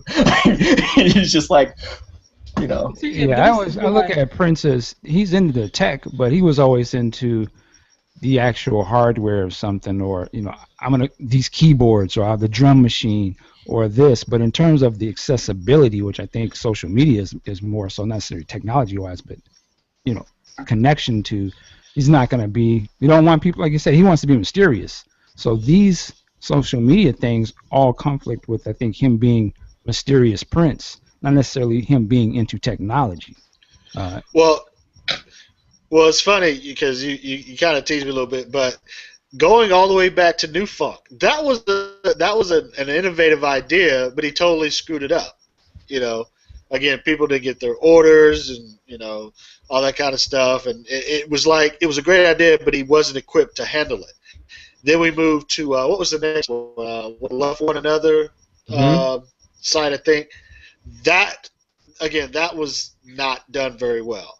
Then the interactive DVD or CD-ROM, I have it. I've never made it past the first room. I could never figure it out. It's just, and I care. I want to get past it. Couldn't get past it. That was another mess up. Then you go to fast forward to the MPG Music Club, which I think that whole site, that thing went well. Yes. But then he killed it after a year. It was like, well, we're liking this. We like the hour shows. that you're giving us. There could have been more unreleased stuff in those shows, but it was still something good to have. But then you go to the Lotus Flower website, which again I thought was the stupidest site ever.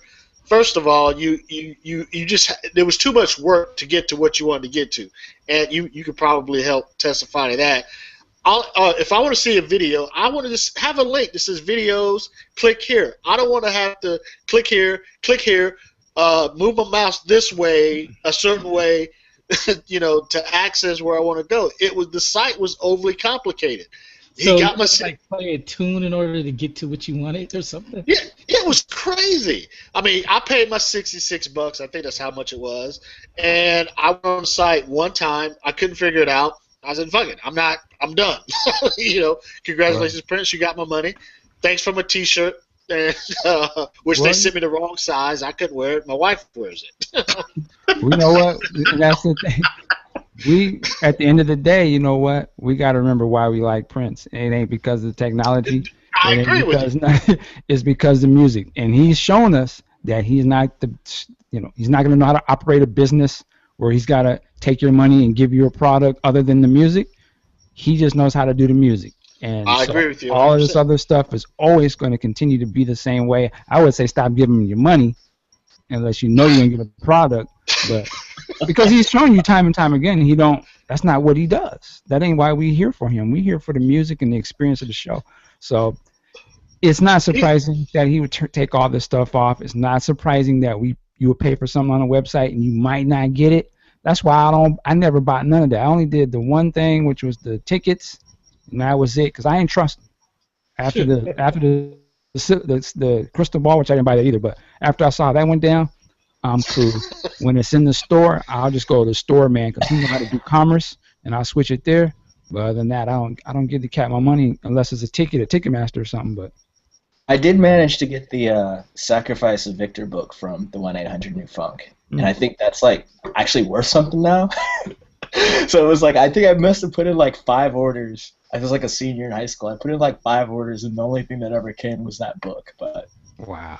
Well, there's not much that I would give my MJ over Prince, but clearly MJ knew about his business, or at least surround himself with people about that business that could put him in check and be like, yo, this is how we gonna get that money, Mike.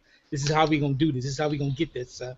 And Prince, fuck. Well, hold on now. Prince still got the money. he just didn't deliver. I mean, and if he put up another site, subscription site, $25 a month, to borrow a phrase from Mr. Dean, all access to the vault, I'm paying it. and I've been hosed a couple times. I'm still paying it. Bend over, no Vaseline. They call that being a trick. Hey. Well, Prince also. I'm still gonna pay it. Go ahead, Q.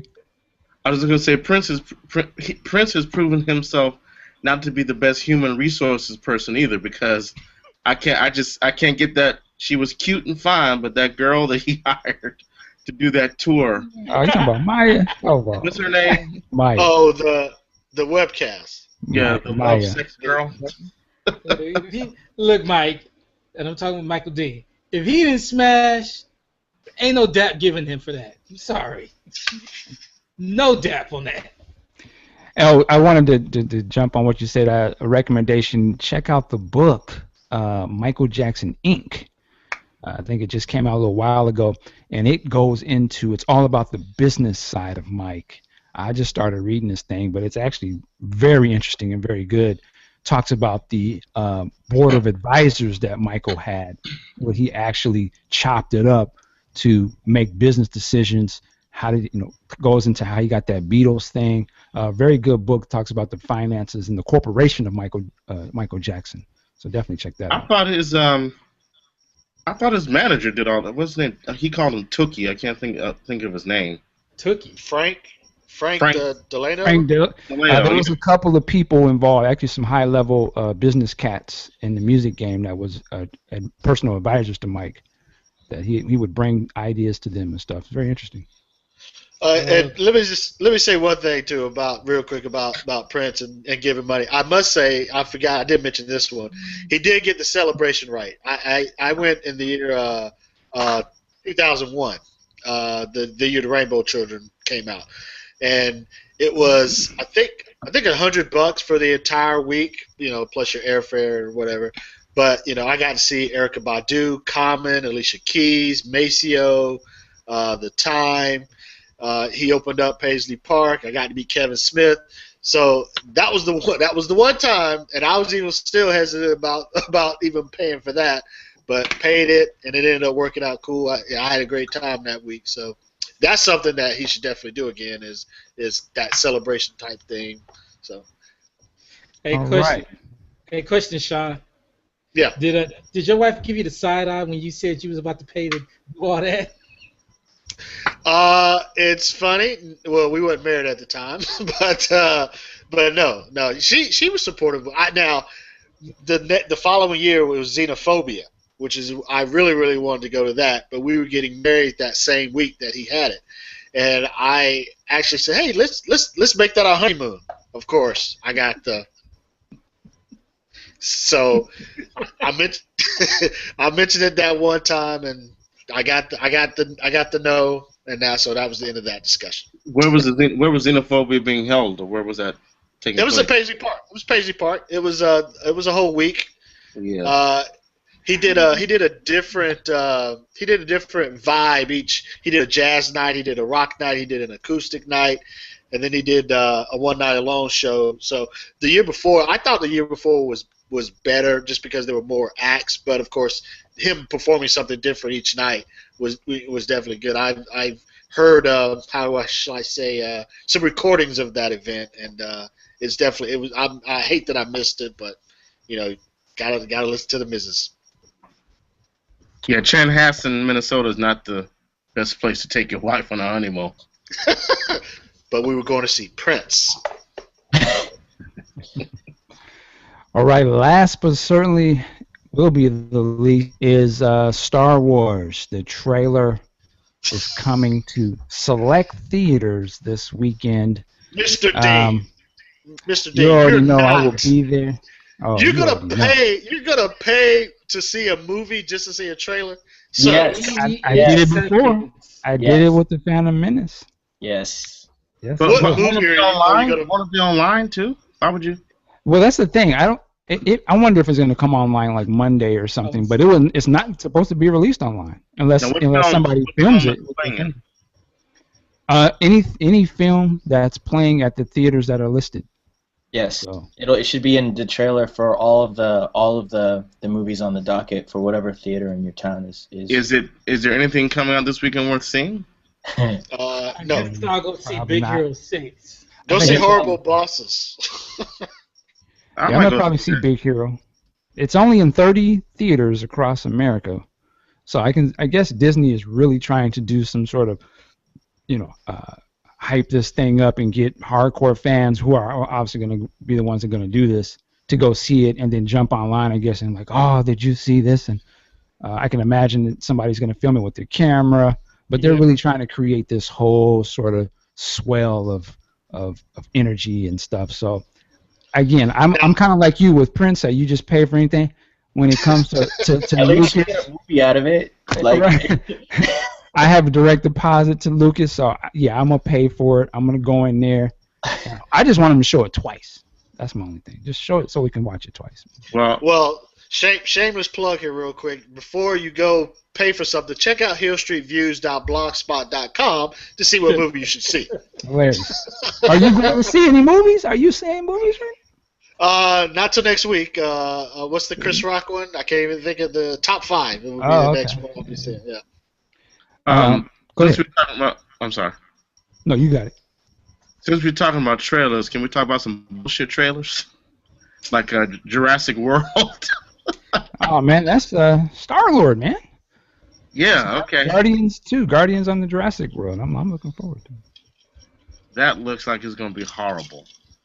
It does it. I like the vibe and feel that they put into the trailer, but when it got down to talking about why you laughing? It got down to talking about that it's an advanced dinosaur. I'm like, this is some Deep Blue Sea shit going on. What do you mean advanced dinosaur? I was like, what? It reminds me of Alien 4, where they had to find something. We got to find a new angle. Oh, well, all right, well, Ripley is half alien. We spliced her DNA. That's what they... Oh, God, come on. Well, remember, I talked about that. I said let that franchise die. Let it go gently into that good night. So I feel the same way. And I don't really watch trailers, but I was kind of curious with this one, and I kind of felt the same. Like, but wait and see. It could be good. Man, you got to stop with that wait and see. Stop with the wait and see. This one looks like it's got... Here's the plot of this trailer, based on the trailer. It's going to be, I'm going to guess it's about people who go to an island full of dinosaurs and they end up running. I mean, where have we seen that before? Hey, I agree. Well, it is a sequel. I agree. Again. Oh, wait. Hold on. In fairness, how many times do they keep rebooting Spider-Man and how many times do we go? Well, to be fair, in fairness, I'm just saying, like... it was. I know. I totally get what you're saying, Q, and I kind of agree with you.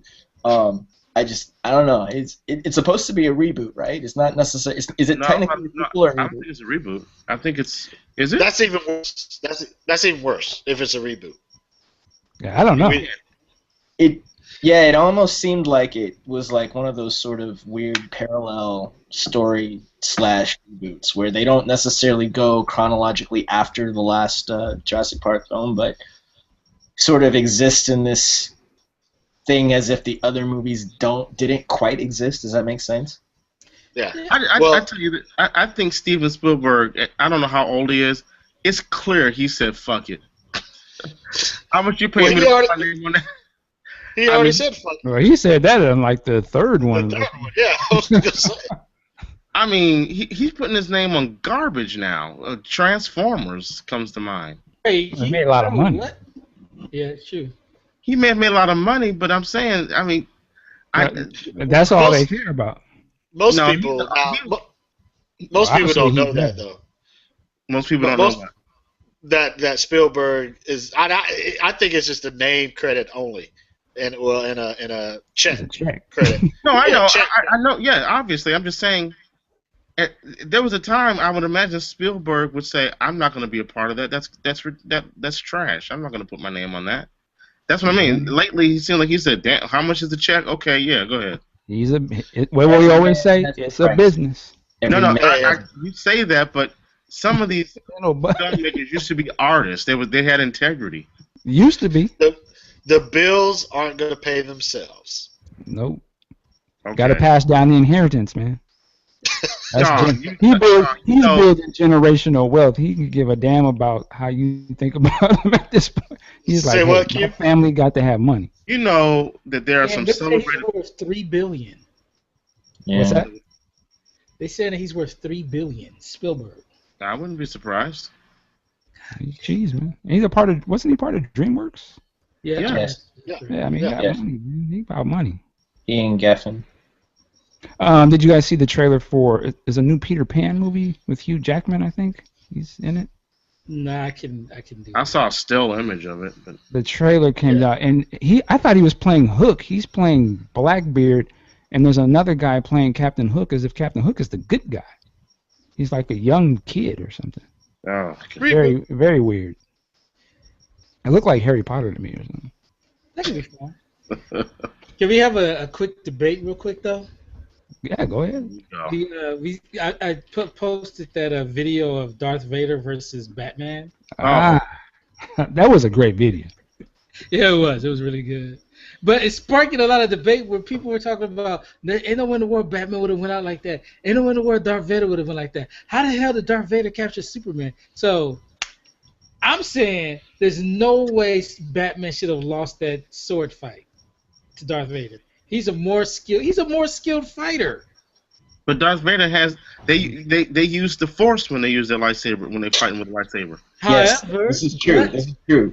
But you did see that he short-circuited Darth Vader's life support thingy. So he was using the Force to keep himself alive or deal with whatever is ailing him that the suit was doing. Wait a So minute. And then he turned it back on. Do you remember in Empire Strikes Back when Luke is looking, standing in front of the glass window that leads to the shaft, and Darth Vader is throwing all kinds of shit at him at the same time? He can do multiple things, you know. But, Multitask.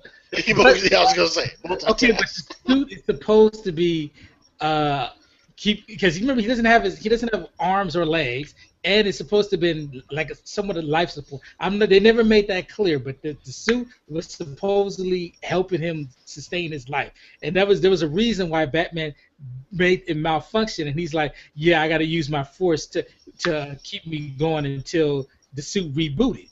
So I'm thinking in that time, Batman should have been able to take Darth Vader out. I don't know, man. He still had the Force. We're talking about Darth Vader, Dark Lord of the Sith, man. He ain't no just rookie fighter. Like, yeah, see, yeah, and you know, can I say something? Okay, but if he's using the Force to keep himself alive, he can't go full strength. why can't he? Batman? Okay, there's a reason why the Emperor was looking for a new apprentice because he got his arms chopped off and he had to be put in that suit. He didn't have his arms chopped off. What are you talking about? Damn, Q! I thought you was. He had his legs chopped off, not his arms. He had both of his. Remember, he got the one arm chopped off by Dooku, and then when he fought Obi-Wan got both legs and the other arm. I remember. Okay, you're right about the one arm, but I don't remember Obi-Wan chopping off his other arm. He ain't lying. Because it was the metal arm he was trying to pull himself to Obi-Wan with. Because he got the other arm. I have to take Dooku. You're right. Yeah. But here's my question to the panel. Yes, sir. I have to say I'm a huge Star Wars fan. I try to expunge the filth of those prequels out of my head when I say that. Empire Strikes Back is one of my all-time favorite films, top 10 films. But I have to say, you hear Darth Vader say stuff like, the power of this Death Star is insignificant when compared to the Force. I'm paraphrasing. I should know the exact quote. And I saw the Death Star blow up a planet, blow up Alderaan. I haven't seen the Jedi do shit close to that. The only thing they use the Force for is to predict the future, see into the past, choke each other out, push things away. I've never seen a Jedi do any powerful shit. Well, Can someone help me with that? Yeah, I'm going to jump in real quick. One, I would say the Death Star was a weapon built for the Sith and the Sith to use. Right. But the Sith actually toppled governments, changed the course of a lot of different stuff. I mean, Palpatine was all spit and game. Yeah, he had physical stuff, but he knew how to change nations. The entire galaxy, actually. Yeah, He used the Force to do that? Yes, he did. That's his whole point. He was the Phantom Menace. He hide himself from the Jedi's. How did he? And if we can deal with the filth of some of the stuff, speculating that he may have actually created Anakin, by bringing the midichlorians together to do that. I mean, these guys are those types of dudes are very powerful. You're talking about just a weapon that was destroyed. The Sith still may still be living on. That they did. You know how easily they destroyed the Death Star? Two times. Yeah. They didn't easily destroy the Sith.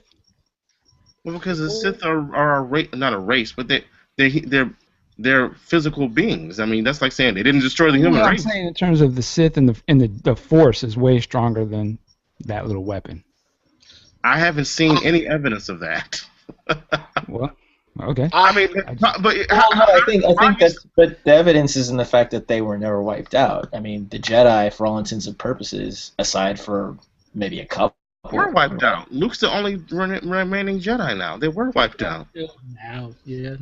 Well, he's still alive, so they're not wiped out, actually. Oh. Wait, who's still alive? Leia, excuse me, it could be strong in the Force. But that has nothing to do with the Force. That's like saying. She uses the Force.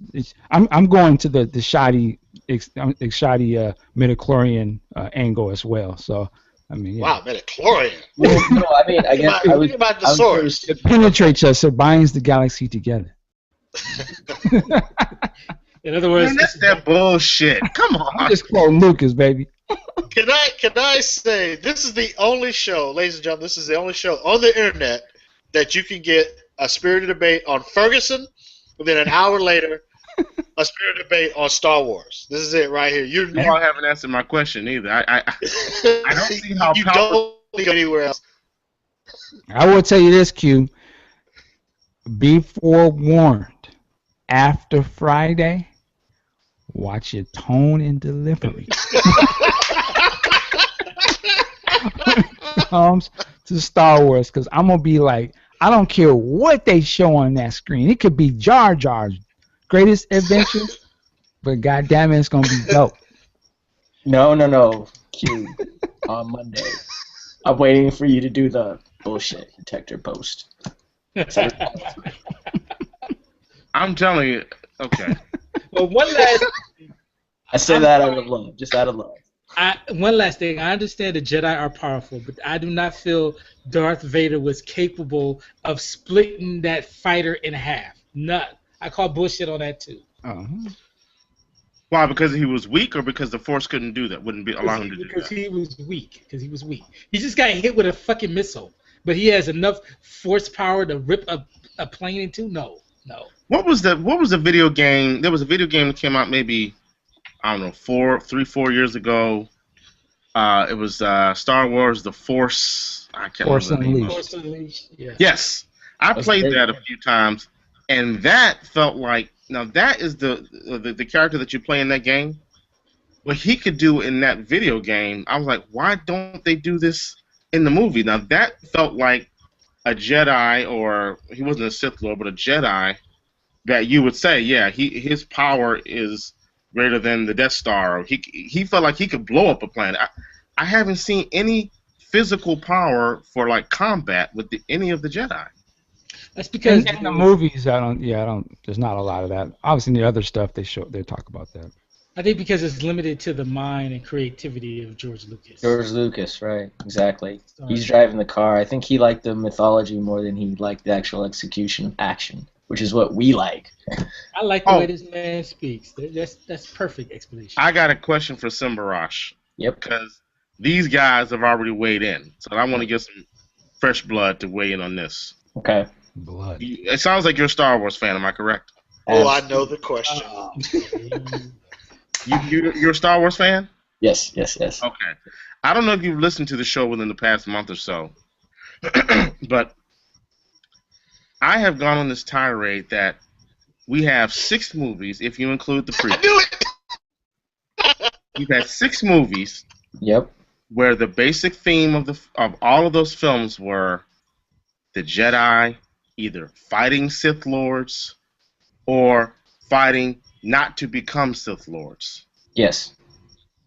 In this 7th movie, do you feel that, damn it, let's move on to something new instead of revisiting, is Luke going to become a Sith Lord, or they're going to have to fight a Sith Lord?